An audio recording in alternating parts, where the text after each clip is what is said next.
Au sommaire de ce journal, après avoir donné un délai de 2 jours aux autorités provinciales afin de trouver des solutions idoines aux problèmes liés à l'enseignement de base dans les écoles catholiques, les élèves de ces dernières sont redescendus dans la rue pour manifester contre la non-reprise de cours dans leurs institutions scolaires. Toujours dans ce journal, ayant été présent lors du soulèvement des élèves des écoles du réseau catholique, le ministre provincial de l'Intérieur et représentant direct du gouverneur de province a donné le bilan des incidents enregistrés au cours de cette manifestation. Deoda Kapenda a également appelé les parents de ces élèves à amener leurs enfants de ce mardi 24 septembre dans leurs écoles respectives et non le laisser à la maison. Les détails, c'est dans ce journal. Mesdames, Messieurs, bienvenue dans ce journal. Vous l'avez sans doute suivi dans le sommaire. Les élèves des écoles conventionnées catholiques sont descendus ce lundi 23 septembre 2019 dans la rue pour la deuxième fois après avoir passé plus de 2 semaines sans étudier à la base de leur deuxième soulèvement sur le dépassement du délai de 2 jours qu'ils avaient donné aux autorités provinciales. Suivez. Chers élèves, bonjour. Donc tout ce que nous pouvons vous demander au nom de ce gouverneur, il est, comme on vous l'a dit, je suis le ministre de l'Intérieur et de la Sécurité et je suis donc capable de le représenter. Et c'est pour cette raison que je suis devant vous. Si je vous parle, c'est que je serai capable de lui faire rapport. Mais vous-même, vous avez parlé par la voix de votre représentant ici, qui avait une date qui était avancée sur le plan national, une date du 20. Si nous avons pu attendre 2 semaines, est-ce que nous ne pouvons pas attendre 2 jours?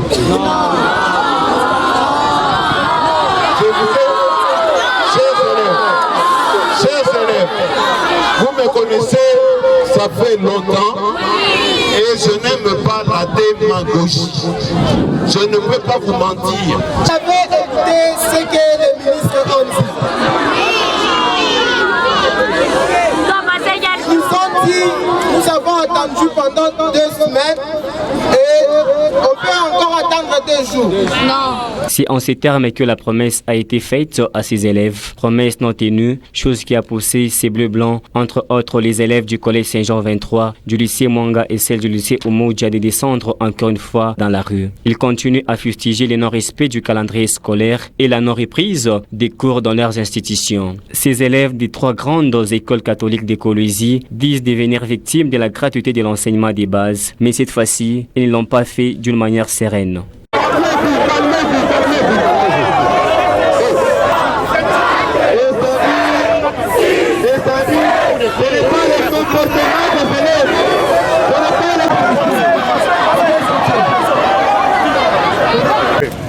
Nous avons besoin d'étudier.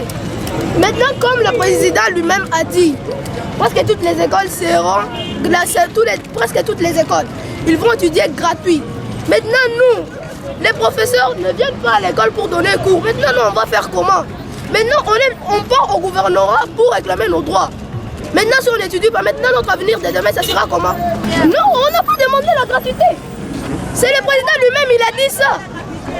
Alors maintenant, si on n'étudie pas, notre avenir de demain, ça sera comment? Maintenant, nos frères qui sont en 6e secondaire, leur avenir de demain, ça sera comment? Les ministres de l'Intérieur, représentants du gouverneur des provinces empêchés, conscients du trouble dans le secteur de l'éducation au Lualaba, apaisent ses élèves en ces termes. Nous sommes l'unique province sur les 26 provinces de la République. La décision a été prise par le chef de l'État, pas par le gouverneur de la province du Lualaba. Je suis en train de venir, ceux qui sont intelligents pour les voir. Alors, le fait que vous alliez à l'école et qu'on vous donne partout, ce n'est pas la joie. Vous n'allez pas trouver une autorité en train de boire le champagne parce que vous l'étudiez. Vous comprenez? Nous ici, notre souci c'est de vous reprendre tout de suite. Mais la solution, elle est de combien d'enseignants? Au cours de cette manifestation, aucun incident n'a été enregistré.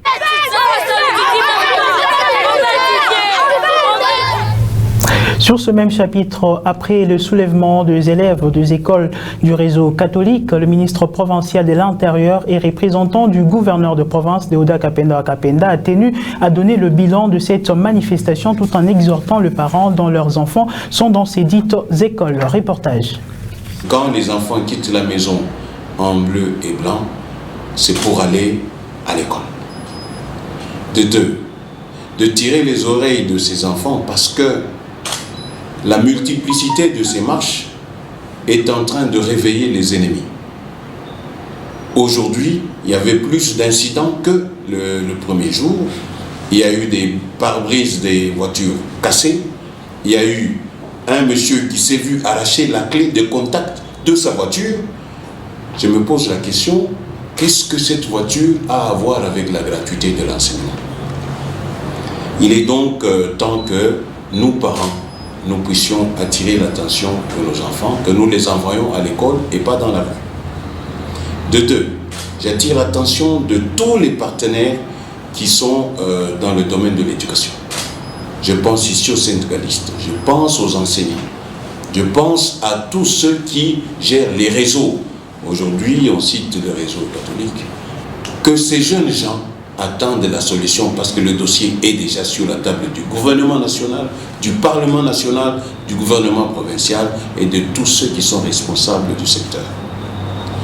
Et pour terminer, je vais demander aux parents et aux enfants d'avoir un peu d'esprit de reconnaissance. Le gouverneur de la province du Lualaba est l'unique gouverneur de la République qui a posé des actes positifs sur les enfants et sur le secteur de l'enseignement de notre province. Que chaque parent envoie son enfant à l'école. Et demain, en tant que ministre de l'Intérieur et de la Sécurité, je n'aimerais pas voir des attroupements comme j'en vois aujourd'hui devant le collège, au coin à côté de Mwanga, au coin à côté de Salvatore. Qu'est-ce que les élèves font au coin de la rue au lieu d'entrer dans la classe? La pédagogie, c'est aussi l'environnement de l'école. Lorsque vous sortez de l'école, vous êtes considérés comme des gens qui sont en train de boutiquer des choses pour lesquelles on n'a pas été envoyé par nos parents. En rapport toujours avec ce même soulèvement, Lambert Menda, activiste de droits de l'homme, a déploré avec toute dernière énergie ce qu'il considère de légèreté de la part des autorités provinciales dans le traitement de cette affaire qui pousse les élèves à se soulever. Reportage. La fois dernière, quand ils avaient manifesté, on leur a promis qu'une solution sera trouvée pour qu'ils commencent les cours. Mais maintenant, là, nous sommes face à des élèves de l'école secondaire et de l'école primaire. Bon, on se demande si c'est à l'école primaire qu'il y a des problèmes. Mais maintenant, à l'école secondaire, pourquoi est-ce que les enseignants ne donnent pas cours? Ça, c'est de un. Et puis de deux, le gouverneur, il est le représentant numéro 1 du président de la République ici. On a vu que non, quand Kofi est venu, on a déboursé autant d'argent, d'après ce qu'on a entendu. Mais Kofi est venu chanter quoi ici? Pour que les élèves aujourd'hui, par exemple, on ne se soucie même pas de l'avenir du Congo, c'est-à-dire ces élèves ici. Au lieu qu'ils soient en classe, mais on s'est préoccupé à donner l'argent à un musicien, n'est-ce pas, pour qu'il chante ici, même si c'est KCC. Mais KCC œuvre où? Sur le sol congolais. Donc le gouverneur, si à son niveau il n'avait pas de moyens, il pouvait solliciter même chez KCC. Qu'on motive ses enseignants afin qu'ils donnent les cours aux élèves. Pas laisser les élèves comme ça manifester, non? N'est-ce pas qu'ils sont vulnérables? Si un seul des élèves, si seulement un seul des élèves pouvait connaître, je ne sais pas quoi. Alors, on ne prêche pas le pire, mais nous disons seulement que non, qu'on essaie de régulariser la situation des élèves. Vous voyez? C'est un peu cela. Donc, c'est-à-dire, l'article 43 de la Constitution, oui, c'est la gratuité, nous ne refusons pas. Mais la gratuité doit être accompagnée. C'est-à-dire, le gouverneur, en tant que le numéro 1 représentant du chef de l'État, il ne pouvait pas faire semblant. Parce qu'apparemment, nous voyons que le gouverneur fait semblant. Parce que si le gouverneur, il accepte vraiment qu'il doit assumer ses responsabilités, c'est débourser quelque chose pour motiver ses professeurs afin qu'ils donnent cours. Ce n'est pas ce qu'il fait là-bas, parce que nous sommes en train de condamner son semblant. Son silence là, c'est un silence coupable. Les sourds-muets des écoles primaires, tout comme des humanités, apprennent avec des difficultés leurs leçons, surtout pour les enseignants qui dispensent divers cours pour la première fois à un sourd-muet qui ne parle pas et n'entend pas. Un autre langage est utilisé pour véhiculer un message, c'est celui du langage de signes. Un regard est fait à ces sujets à l'occasion de la Journée internationale de langage des signes célébrée le 23 septembre de chaque année. Suivez. Ils sont sourds et muets. Ces élèves ne comprennent que par la langue des signes. Ils ne sont pas les seuls. Ils sont environ 70 millions partout dans le monde et la plupart d'entre eux éprouvent d'énormes difficultés. Ils veulent apprendre, ils veulent aussi communiquer. Oui, notre enseignement, c'est une école spéciale.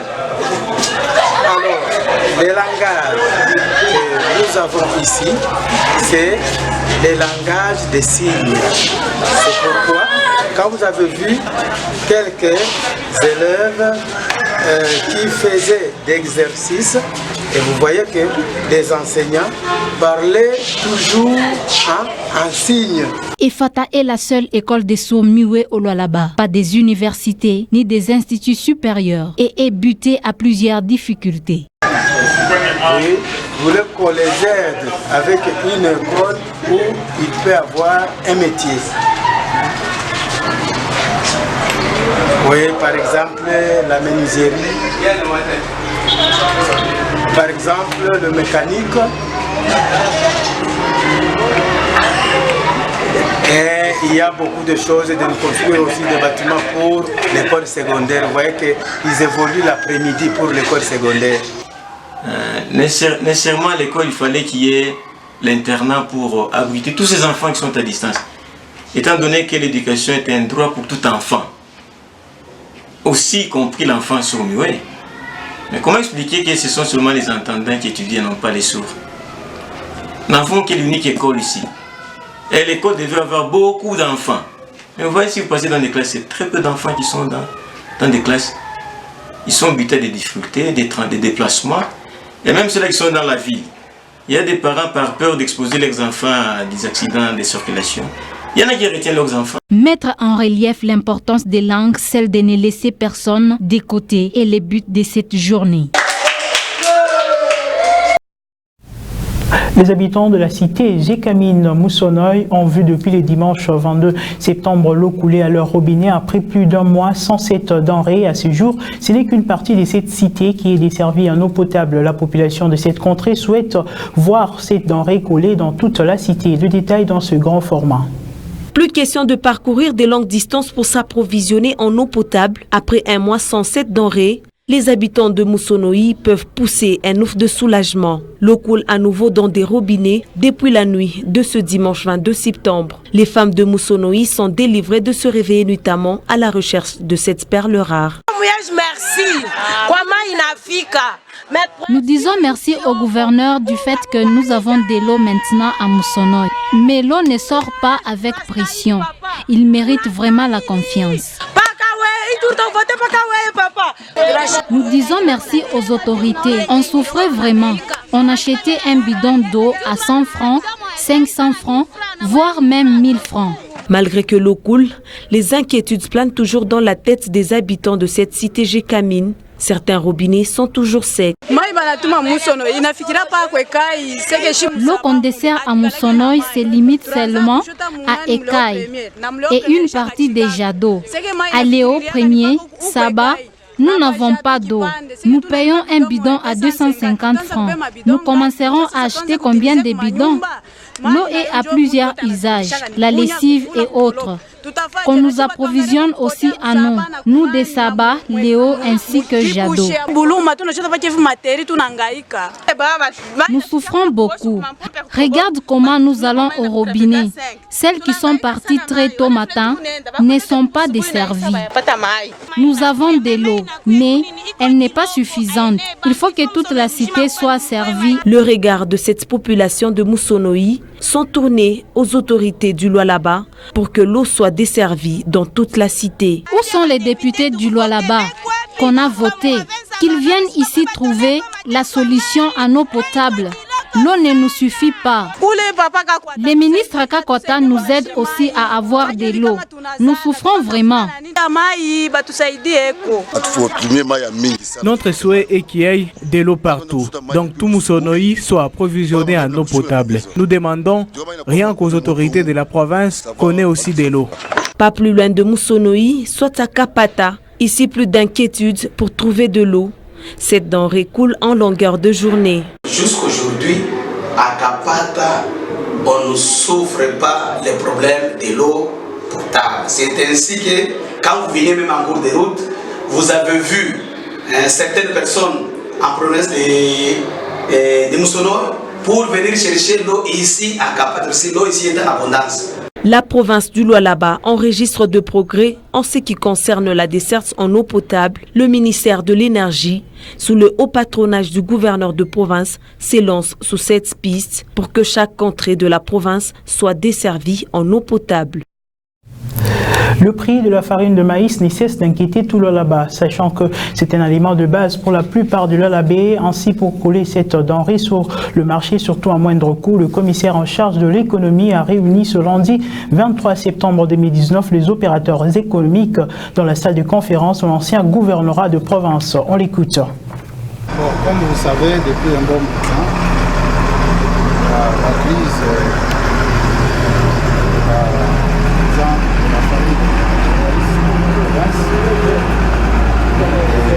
le gouvernement provincial n'a pas croisé les bras. On multiplie les échanges avec les opérateurs économiques pour voir comment nous allons nous atteler à affronter cette crise. C'est déjà la deuxième réunion que nous tenons. Celle d'aujourd'hui, il y a une évolution, il y a un partenaire qui a manifesté le désir d'accompagner la province et les opérateurs économiques pour trouver une solution à cette crise récurrente que nous expérimentons chaque année depuis des années. Et là, nous venons de tenir une réunion pour essayer de matérialiser la proposition que la banque a faite à le gouvernement provincial pour pouvoir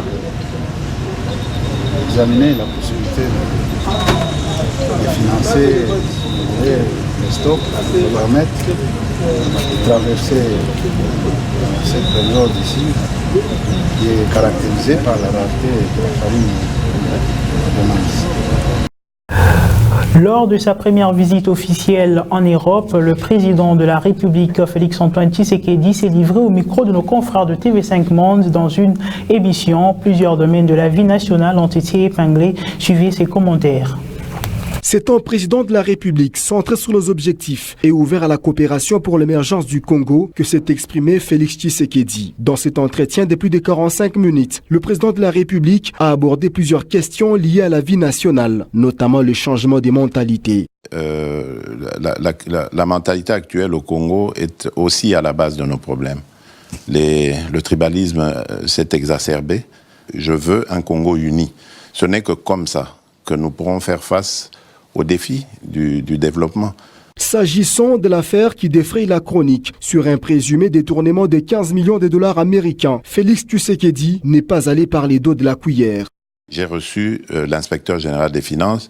À partir du moment où j'étais au Japon quand cette affaire a éclaté, j'ai appris avec effroi qu'il avait été menacé. Donc ça m'a préoccupé. Parce que là, je monte directement au créneau. Je ne veux pas qu'on bafoue les droits et les libertés, les devoirs des gens dans leur travail, etc. Donc, il m'a rassuré, il a fait son travail comme il fallait, il n'a cité le nom de personne, ça j'insiste, il l'a dit, il me l'a redit, et puis il a transmis le dossier à la justice. Il est tout de même resté ferme. La lutte contre la corruption demeure une priorité. Pour ce qui est de la coalition FCC Cash, c'était le prix à payer pour la paix, a dit le président de la République. On était devant un fait. Les uns avaient la présidence de la République, les autres avaient la majorité dans les assemblées. fallait-il aller en cohabitation avec le risque justement d'aller de crise en crise, de dissolution en dissolution, parce que le président a le pouvoir de dissoudre, mais eux aussi, avec leur majorité, ils ont le droit d'attaquer le président, de le mettre en accusation, etc. Donc, c'était le prix à payer. Une coalition en phase expérimentale. Sa coalition considère Joseph Kabila comme le président honoraire de la République démocratique du Congo. Ça vous semble être un titre approprié? C'est ainsi qu'il est appelé par Mais c'est vrai, non? Donc Joseph Kabila, le président honoraire le président Sarkozy, le président Hollande, ne sont-ils pas des présidents honoraires de la République française? Ils ne choisissent pas le gouvernement de leur successeur. Oui, mais parce que tout simplement, ils ne sont pas en situation de cohabitation ou de coalition. Donc, comparaison n'est pas raison. Au chapitre de la coopération entre la RDC et la MONUSCO, le président de la République s'est montré favorable afin d'éradiquer la situation sécuritaire à l'est de la RDC. Mesdames, Messieurs, c'est la fin complète de ce journal. Merci à vous de nous avoir suivis. L'actualité reste en continu sur le www.wango.info. À très bientôt.